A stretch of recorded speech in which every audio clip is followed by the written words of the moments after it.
They say football is a game of inches, but usually those inches happen on the pitch. For Arsène Wenger, the most painful inch happened in a quiet Italian restaurant in North London. It was 2003. Arsenal was the center of the universe. They were the Invincibles in waiting. And in a dimly lit corner of that restaurant, Wenger was sitting across from a kid who had absolutely nothing, yet acted like he owned everything.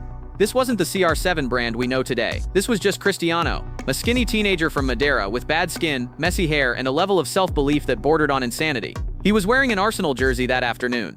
Wenger had already given him the number 9. The contract was sitting there, between the salt and the pepper. And for a few hours, Cristiano Ronaldo was an Arsenal player. But we have to talk about why that jersey never left the room. Wenger's scouting was legendary, but he was a romantic. He believed in the philosophy of the game. He thought he had time. He offered £4 million, because in his mind that was the fair market value for a teenager. But while Wenger was being a professor, Sir Alex Ferguson was being a predator.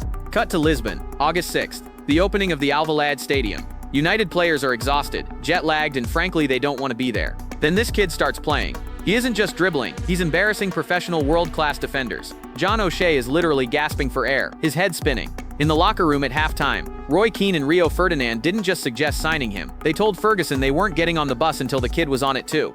That's where the human tragedy for Arsenal begins. While Wenger was sleeping in London, convinced he had a deal, Ferguson was in a back room with Jorge Mendes, doubling the price, whispering in the kid's ear, promising him the legendary number 7 immediately. He didn't talk about market value, he talked about destiny. But let's be honest with ourselves for a second. If Ronaldo goes to Arsenal, does he actually become the Ronaldo?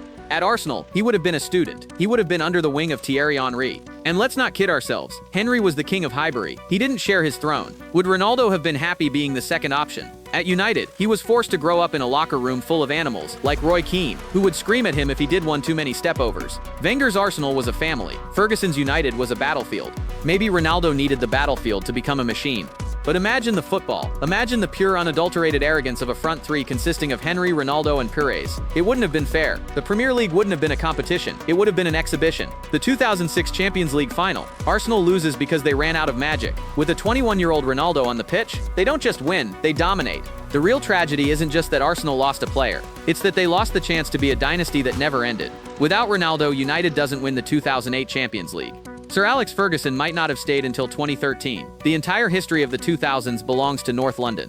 In every interview Wenger has given since he retired, you can see it in his eyes when Ronaldo's name comes up. It's not just a missed transfer, it's the ghost of what he almost built. He saw the future, he touched it, and he let it slip through his fingers because he was too busy being a gentleman in a game played by pirates.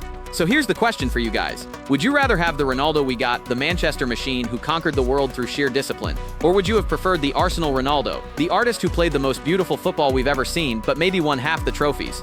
Tell me in the comments. Was it a mistake by Wenger, or was it just destiny? Subscribe, stay with us, and let's keep talking about the game we love. See you in the next one.